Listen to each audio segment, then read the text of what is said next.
եւ հաջորդ բանախոսի ելույթը կարող են հետո ասես դուրս մնալ օրակարգից։ Խնդրեմ։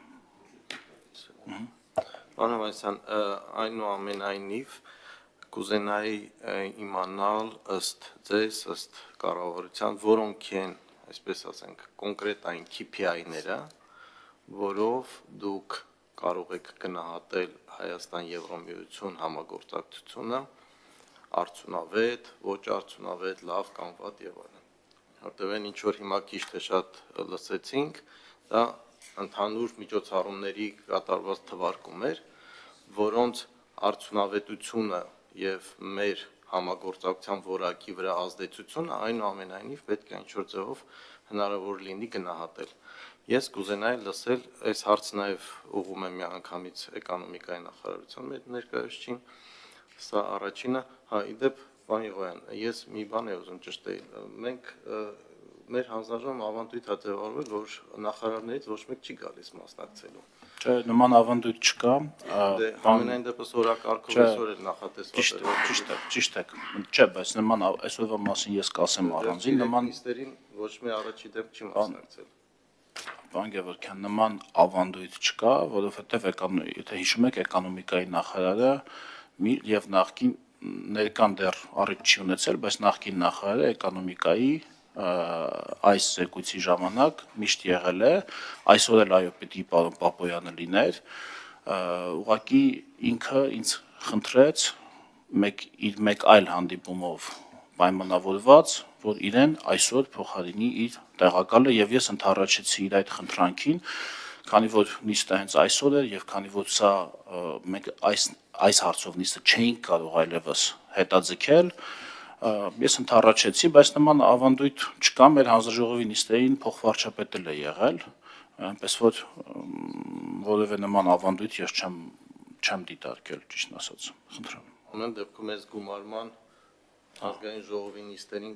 քանին դեռ մասնակցում, միգուցե ես եմ մասնակցում, ընդամենը 4-ին կամ 5-ին չի եղել, բայց արդեն երկրորդ հաշվետվությունն է կառավարության քննարկում ենք, ասենք օրինակ արտաքին գործերի նախարարը չի մասնակցում։ Իսկ Եվրամիության հետ ուղղությունը, եթե ես ճիշտ եմ հասկանում, կառավարությունում Կուրատյանում փոխվարչապետը, այսինքն առնվազն գոնե այս հիմա ինչ ասեմ, հեսա ասելու եք այդպես չի կամ ամենևին եք հասկանում եւ ամենևին չէ, ուզում եմ ասեմ, որ նմանատիպ ես ամենևին դիրքավորված չեմ որևէ տեսակետի։ Ուզում եմ հասկանամ, սա այնուամենայնիվ վերաբերմունք է այս հանձնաժողովի նկատմամբ, թե այս ուղղության նկատմամբ, որ կարելի է ոչ թե առաջի դեմքերով գալ եւ այլն։ Չէ, ամենևին վերաբերմունք չի, ես ասացի էկոնոմիկայի նախարարի վերաբերյալ, արտաքին գործերի նախարարի վերաբերյալ էլ, քանի որ նախարարությունում փոխնախարարներից մեկն է շատ խորացված զբաղվում այդ հարաբերություններով, գրում պատասխանատվությունը ամենօրյա կոնտակտի մեջ արտաքին գործերի նախարարի նախարարության մասով, այդպիսի այդ մասով այո, նման ավանդույթ կա, բայց ոչ էկոնոմիկայի նախարարության մասով, նման ավանդույթ կա, որ ավելի շատ բովանդակային նաև ձեր հարցերին պատասխան լսենք օպերատիվ իրավիճակի մասին եւ այդպիսի որոշում է կայացվել, բայց որևէ այսպես քաղաքական վերաբերմունքի հարց այդտեղ չկա։ Արձանագրեցինք, խնդրեմ, ես իմ հարցը տվեցի, եթե խնդրեմ, պարոն Գևորգյան, հա։ Պարոն Հովհաննիսյան։ Շնորհակալություն, բարդ կլինի համապարփակ գնահատական տալ արձանավետության վերաբերյալ, ես ներկայացրեցի միայն մեր աշխատանքների մի մասը, երևի չունենք այլ գործընկեր, որի հետ մեր օրակարգը լինի նման ընդլայնված եւ համապարփակ, ինչպիսին Եվրամիության հետ։ Օրինակները իսկապես արդեն բերվեցին, նույն վիզաների ազատականացման հետ, գիտեք, ինչպիսի զուսպ է մոտեցումը Եվրամիությունում այդ հարցի շուրջ եւ այս բանակցությունների վերաբերյալ որոշում կայացնելը իսկապես ցուցիչ է, նույնը կարող ենք ասել խաղաղության եվրոպական խաղաղության գործիքի վերաբերյալ Հայաստանին այդ համագործակցությունը մեկնարկելը իսկապես բացառիկ էր։ Նույնը նշեցի դիմակայություն եւ աճ ծրագիրը, որը արդյունք էր Հայաստան Եվրամիություն Միացյալ Նահանգներ։ այդ գագաթաժողովի։ Դա ցույց է տալիս, որ հարաբերությունները իսկապես կարելի ասել արտոնյալ այսպիսի փուլում է։ Նույն ձևով նշեցի անդամ երկրների հետ մեր համագործակցությունը, իսկապես բարձրանշել մեկ երկիր, որ հետ չլինի ակտիվացում կամ աննախադեպ ակտիվացում։ Առաջիկայում նույնպես նախատեսվում են մի շարք բարձրաստիճան այցեր, մի շարք միջոցառումներ, նման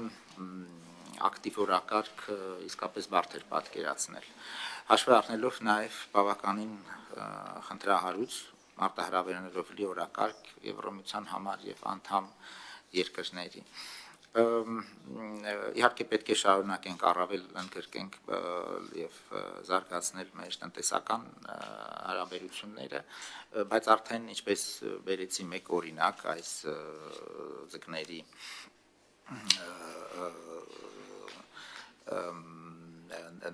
կուլտուրաների արտադրանքի ներմուծման վերաբերյալ դա արդեն լավ ցուցիչ է եւ նույնպես ցույց է տալիս, որ ունենք շատ մեծ պոտենցիալ այստեղ։ Կարծում եմ նոր օրակարգի ընդունմամբ Եվրամիության հետ այդ փաստաթղթով եւ ՍԵՊԱ-ի իրականացման առավել ակտիվացմամբ կհասնենք նոր արդյունքների, մեր հարաբերությունները անվտանգությունից սկսալ մինչև բոլոր ոլորտային հարցերը կլինեն մեր առաջնային, ինչպես նշեցիք, ուղղությունը եւ միանշանակ կնպաստի թե բարեփոխումներին, թե Հայաստանի տնտեսության եւ քաղաքականության դիվերսիֆիկացիա եւ այլ մեր արժեվում ծառացած խնդիրների։ Շնորհակալություն։ Ես ճիշտ ընկալեցի, որ այնուամենայնիվ որպես KPI դուք առաջարկում եք ընդունենք կամ ընկալենք այն ինչ որ դուք թվարկեցիք որպես կատարված միջոցառումներ կամ մեկնարկած ինչ որ process-ներ, մի քիչ այնուամենայնիվ վիճելի է, բայց կուզենայի այդ դեպքում մի քիչ որոշակիություն մտցնենք։ Ասենք օրինակ ձեր գնահատականով ինչ ակնկալիքներ մենք կարող ենք ունենալ վիզաների ազատականացման առումով, ժամկետների մասով, ասենք օրինակ ձեր գնահատականով 2 տարի հետո, 3 տարի հետո, 5 տարի հետո մեր քաղաքացիները, որոնք այնուամենայնիվ այս խնդրի նկատմամբ բավականին մեծ, այսպես ասենք, դրական սպասումներով են արտահայտվում եւ սպասում։ Հաշվի առնելով նաեւ այն բոլոր դժվարությունները, որ այսօր է առկա Շենգենյան գոտու վիզաները ստանալու առումով, այս կոնտեքստում ես կուզենայի որպես KPI հասկանանք ինչ որ ժամկետներ կա, այդ դուք արդեն մի տարուց ավել կամ մի տարի բանակցում եք, որոշակիություն կա, երբ է այդ հարցը լուծումը ստանալու։ Թե մենք ամեն տարի հավաքվելու ենք այստեղ, ասելու ենք, որ մենք ինտենսիվ բանակցում ենք եւ դա կարա տևի 2, 3, 4, 5 տարի։ Այնուամենայնիվ, ձեր պատկերացմամբ այդ դուք բանակցում եք հայկական կողմից, դուք որպես հայկական կողմի բանակցող ինչ խնդիր եք դրել, որ ասենք օրինակ 2027 թվականի, չգիտեմ, հունվարի 1-ից մենք ունենանք այդ ռեժիմը կամ այլ ժամկետներ եք նախանշել, որովհետև ես կարծում եմ, որ այսօր մեր հանրության մի զգալի մասը ակնկալում է լսել այդ հարցի պատասխանը։ Շնորհակալություն, թերևս ամենացավոտ հարցն է, քանի որ այդ ոլորտը երևի միակ ոլորտն է, որտեղ չեն կարող ասել, որ բարևած ենք համագործակցությունով, դա վիզաների հեշտացման պայմանագրի ոչ լիակատար իրականացումն է, բողոքները բազմաթիվ են եւ չեն նվազում, փորձեր արվում են, բանակցում ենք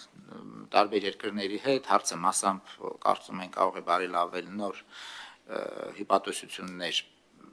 բացելու արդյունքում, այնուամենայնիվ իրավիճակը գոհացուցիչ համարել հնարավոր չէ։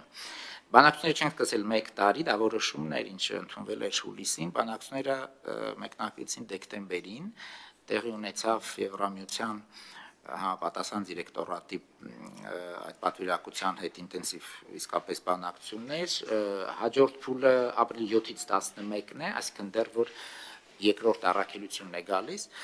Ես կուզենայի հիմա շատ այսպես ստույգ ասեի, որ կավարտենք 2 կամ 3 տարվա ընթացքում, բայց իսկապես